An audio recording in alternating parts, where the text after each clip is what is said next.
इस वीडियो के अंदर मैं रिव्यू करने वाला हूं यूटीआई का निफ्टी 50 इंडेक्स प्लान। जी हाँ, ये डायरेक्ट ग्रोथ रिव्यू प्लान होगा जिसमें मैं पर्सनली यहाँ पे एसआईपी करता हूं। तो मेरी अभी तक एसआईपी की क्या परफॉर्मेंस रही है, क्या 2024 के अंदर भी क्या ये स्टिल एकदम बेस्ट निफ्टी 50 इंडेक्स फंड है जिसको आप यहाँ पे कंसिडर कर सकते हो।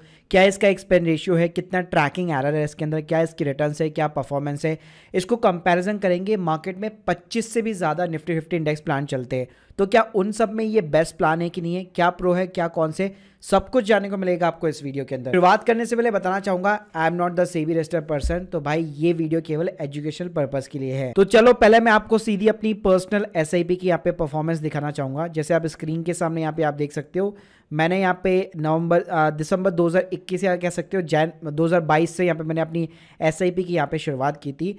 10-10 हज़ार रुपये की मेरी इसके अंदर एसआईपी जाती है। यहाँ पे आप देख सकते हो अभी तक 2.49 लाख रुपीज़ का इन्वेस्टमेंट हो चुका है, जिसकी राइट नाउ करंट वैल्यू जो है 3.1 है। ऑलमोस्ट 25% का एब्सोल्यूट रिटर्न मेरे को यहाँ पे मिल चुका है। अब जिन लोगों को भी यहाँ पे निफ्टी 50 होता क्या है, बेसिक्स उनको मालूम नहीं है, तो मैं उनको एक थोड़ा सा यहाँ पे पॉइंट ऑफ व्यू दे देता हूँ। निफ्टी 50 इंडेक्स जो एक इंडाइसिस है हमारे इंडिया के अंदर, जो नेशनल स्टॉक एक्सचेंज है बेसिकली, यानी इंडिया की टॉप 50 कंपनियों का एक इंडाइसिस होता है।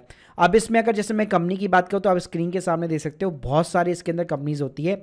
अब इसमें कंपनीज ना वेटेज वाइज होती है। जैसे सबसे बड़ा वेटेज अगर आप देखोगे तो एचडीएफसी बैंक का है, फिर रिलायंस इंडस्ट्रीज़ का हो गया, आईसीसी बैंक का हो गया, इन्फोसिस हो गया, एलएनटी हो गया, टाटा टीसीएस हो गया, आईटीसी लिमिटेड, एक्सिस बैंक। तो यहाँ पे क्या होगा, यहाँ पे जो फंड मैनेजर होते हैं एब्सोल्यूट जो वेटेज दिया हुआ है उसी वेटेज के अंदर 50 के 50 कंपनियां खरीदते हैं। जी हाँ, यानी कि निफ्टी 50 जितने रिटर्न्स निकाल के देगा उतने ही रिटर्न आपका फंड भी निकाल के देगा। यानी कि अगर निफ्टी 50 ने ऑलमोस्ट 25% का रिटर्न निकाल के दिया है, तो आपका भी जो म्यूचुअल फंड है ऑलमोस्ट आपको इतने ही बराबर के रिटर्न्स यहाँ पे निकाल के देगा। अब देखिए, अगर मैं म्यूचुअल फंड इंडस्ट्री के अंदर बात करूँ तो यहाँ पे 18 से भी ज़्यादा यहाँ पे इंडेक्स फंड यहाँ पे वर्क करते हैं।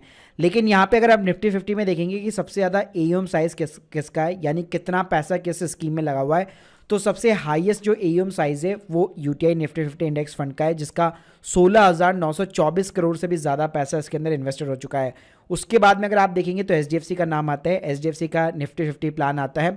बाकी अगर आप किसी भी प्लान के अंदर देखेंगे तो 10,000 करोड़ से ज़्यादा का किसी का भी एयूएम साइज राइट नाउ नहीं है। तो भाई definitely UTI Nifty 50 index fund के अंदर अच्छा खासा यहाँ पे इन्वेस्टर का पैसा लगा हुआ है। अब अगर मैं बात करूं कि एक्सपेंस रेशियो यहाँ पे इसका कितना है, तो एक्सपेंस रेशियो के मामले में यूटीआई निफ्टी का 50 का जो डायरेक्ट वाला प्लान है 0.18% का एक्सपेंस रेशियो है। बाकी अगर आप एचडीएफसी का देखेंगे तो 0.20% का एक्सपेंस रेशियो देखेगा। अगर मैं सारी स्कीम के अंदर सबसे लोएस्ट एक्सपेंस रेशियो की बात करूँ तो उस केस में आपको केवल नावी का 0.06 हो गया, और इसके अलावा एडविलिस का हो गया 0.05। ये एक्सपेंस रेशियो आपको देखने को मिल जाता है। लेकिन देखिए, एक्सपेंस रेशियो ऐसा नहीं है कि जिसका कम होगा उसी स्कीम में आपको इन्वेस्ट करना है।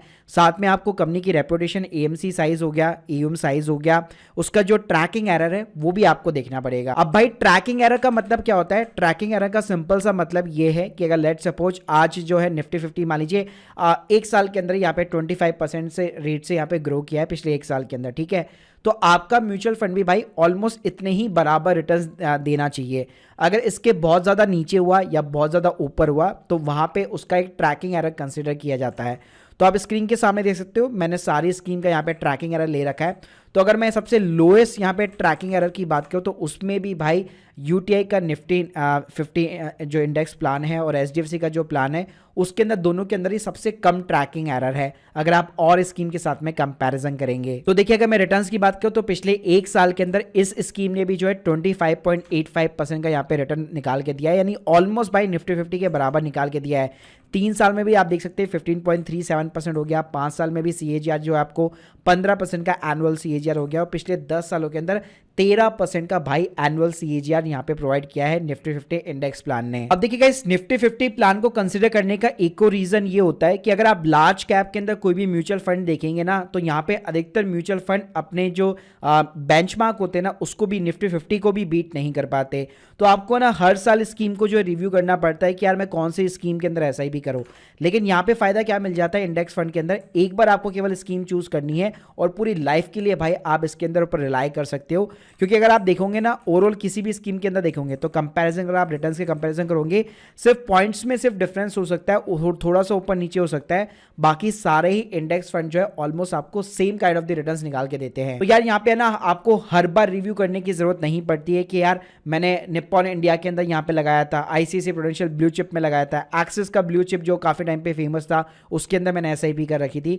तो बार बार हर साल रिव्यू करने की जरूरत नहीं रहती है, आप कोई भी एक इंडेक्स प्लान उठा करके उसमें लाइफ टाइम के लिए यहाँ पे एसआईपी कर सकते हो। तो भाई मेरा यहाँ पे जो है यूटीआई को पिकअप करने का सिंपल से यहाँ पे 3 से 4 रीजन थे। एक तो अच्छी एएमसी, अगर आप देखोगे 74% स्टेक जो है यहाँ पे जो पब्लिक सेक्टर जो ऑर्गेनाइजेशन है वो यहाँ पे बेसिकली ओन करती है। तो यहाँ पे एक तरह से आप ऑलमोस्ट कह सकते हो गवर्नमेंट रिलायबल है, एएमसी भी अच्छी है, लिक्विडिटी भी अच्छी है, सबसे ज़्यादा पैसा इसके अंदर लगा हुआ है, एक्सपेंस रेशियो भी यहाँ पे डिसेंट वाला है डायरेक्ट स्कीम के अंदर, प्लस ट्रैकिंग एरर भी अगर आप देखोगे तो यूटीआई और एचडीएफसी का यहाँ पे सबसे कम है। तो डेफिनेटली 2024 के अंदर भी अगर आप एक इंडेक्स फंड यहाँ पे जो है तलाश कर रहे हैं, शॉर्टलिस्ट कर रहे हैं, तो डेफिनेटली आप यहाँ पे यूटीआई को जो है पिकअप कर सकते हो। देखिए गाइस, इस स्कीम के अंदर यहाँ पे पोर्टफोलियो का कंपैरिजन का सेंस नहीं बनता है, क्योंकि जैसे मैं बताया कि निफ्टी 50 के अंदर जो कंपनियां शामिल है ऑलमोस्ट सारी स्कीम के अंदर वही कंपनियां आपको उसी वेटेज के अंदर यहाँ पे मिलने वाली है। जी हाँ, तो यहाँ पे आप पोर्टफोलियो के अंदर कंपैरिजन नहीं कर पाएंगे।